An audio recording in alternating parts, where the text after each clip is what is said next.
if you don't see Alex Karp exercising as of August, which is the beginning of the vesting date of the new batch of options of that 141 million, if you don't see exercises as of August 2021, you should be worried. My name is Tom Nash, and I quit my corporate job as a senior financial analyst to break down companies for you. If there's one thing you need to know about me, I don't take bullshit from anybody.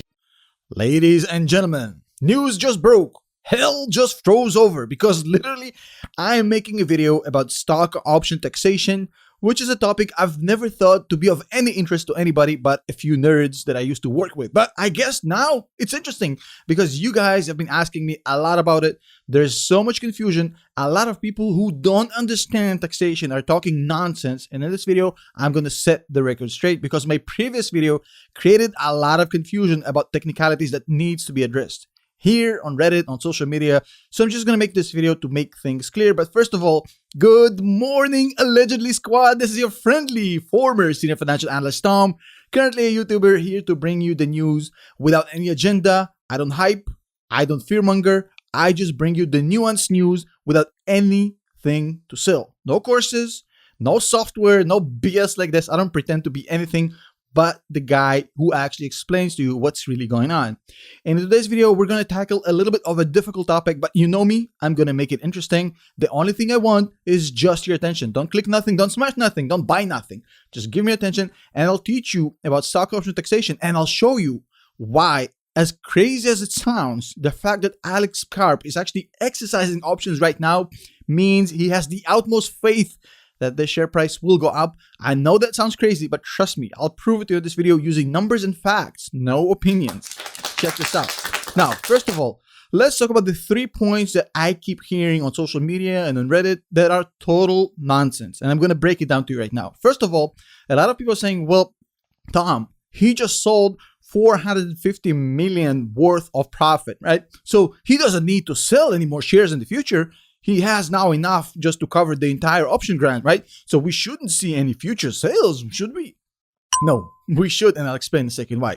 The other thing is, I keep hearing on Reddit mainly, there was a guy basically saying, well, Tom, this is capital gains tax. These are employee stock options. Another mistake. I'll explain why. This is definitely not capital gains tax. And the reason why it's important, because if it was capital gains tax, the taxation rate would have been 20%, but it said it's actual income, which means it's in the 41 range if he's in Colorado. The third point is, which is the most interesting one, well, Tom, he just got the 141 million grant in August 2020 and it expires in 2032. So he shouldn't sell it now. He can just wait and exercise this in 2032. So we shouldn't see any more sales. Again, wrong. I'm going to show you exactly why. So first of all, the one thing we have to be clear about is terminology. So let's talk about the 3 main events in any option plan. If I'm an employee, there's 3 events in any option. There's the grant, the company gives me the option. There's the vesting event, essentially the company gives a schedule upon which the actual option vests. There's the exercise event, which is a point where I'm going to say, hey, I want to exercise this option. I want to buy this share for the price the option allows me, and I want to get a piece of the company. And of course, there's one more stage that's kind of external to the company, which is me selling my shares and actually selling it to a third party outside of the company. So that's the whole life cycle of an option within the ESOP, Employee Stock Option Plan universe, I guess, right?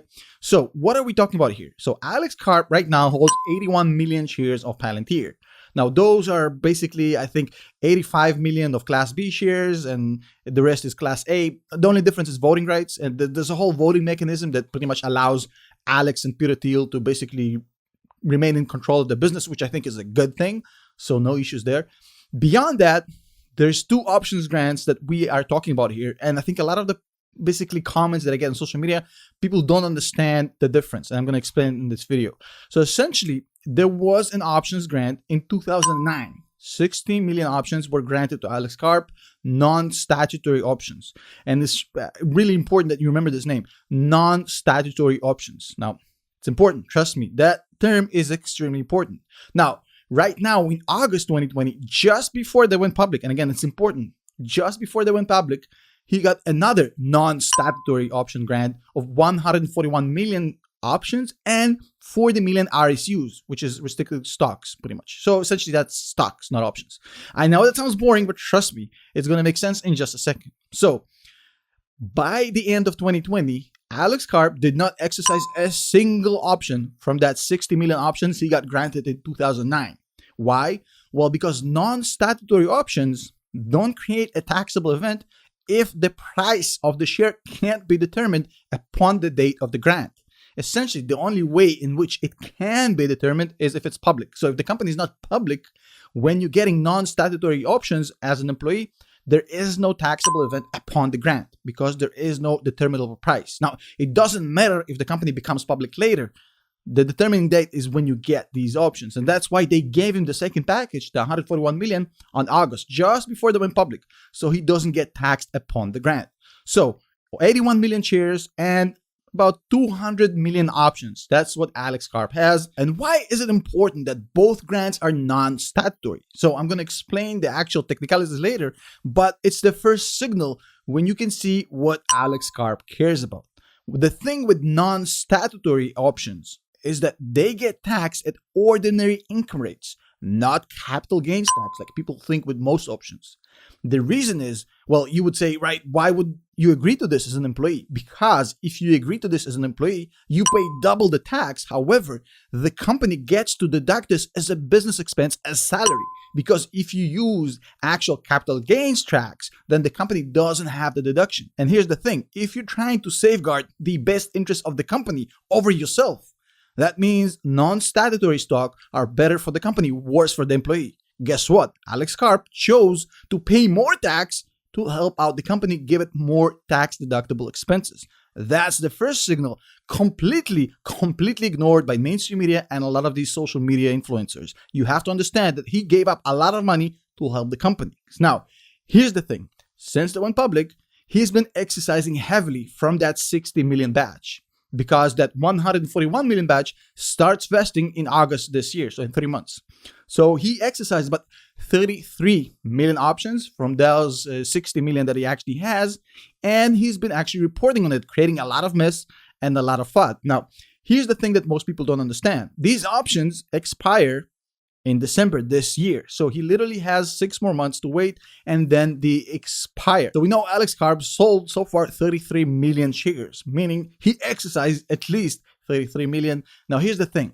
Every exercise like this causes him a massive tax event.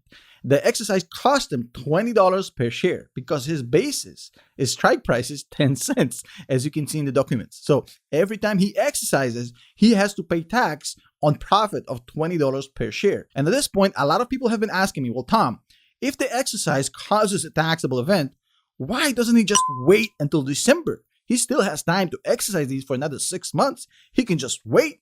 Why is he so eager to exercise now? He wants to dump the shares. He hates the company. He thinks the price is going down. Quite the opposite. Another case of a positive signal being misinterpreted as a negative signal. Let me show you. If you think that the price is going up from now until December, you want to lock up the lower price and exercise today as fast as you can and not wait. Because if you wait, if you assume the price will go up by December, then your price on the taxable income that you're going to be paying is going to be much higher, because you're not going to be paying $20 per share taxable income. You're going to be at 30 or 35 or whatever it's going to be. So if you assume the price of the shares will go up from today till December, you want to exercise now to lock up the lower price. So him exercising now shows you he thinks that by the end of the year, the share price will be higher. Otherwise, he would have just waited. If he thought that the share price will go down, there is no reason for him to exercise now. That's another positive signal, completely misunderstood. And now let's get to this argument, which I hear a lot and is completely wrong.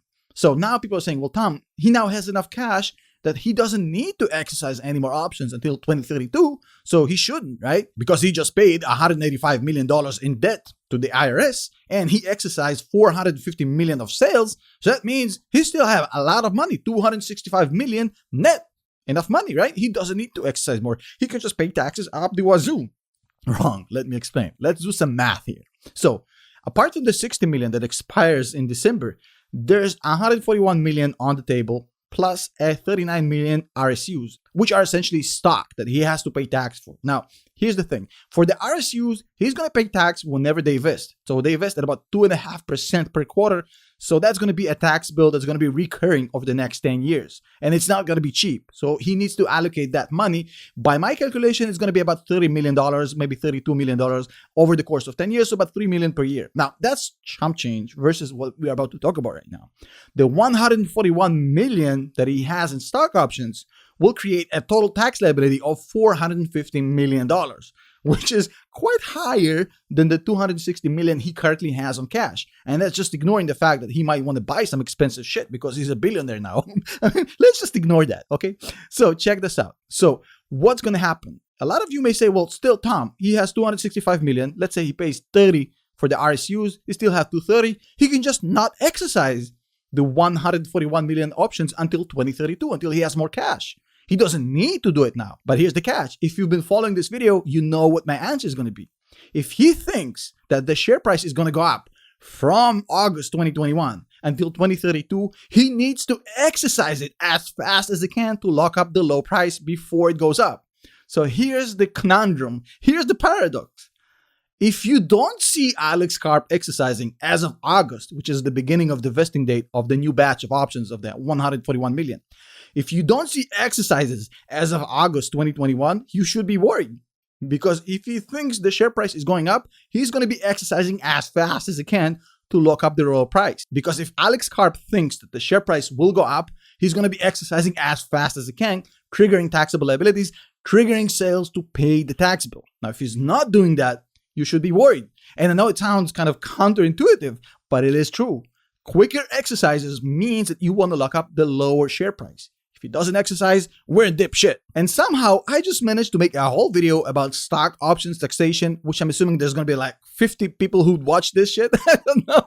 In any case, if you like this thing as much as I did, let me know in the comments below. If you hated it, also let me know in the comments below. Much appreciation to our channel members and our patrons and the Palantir community.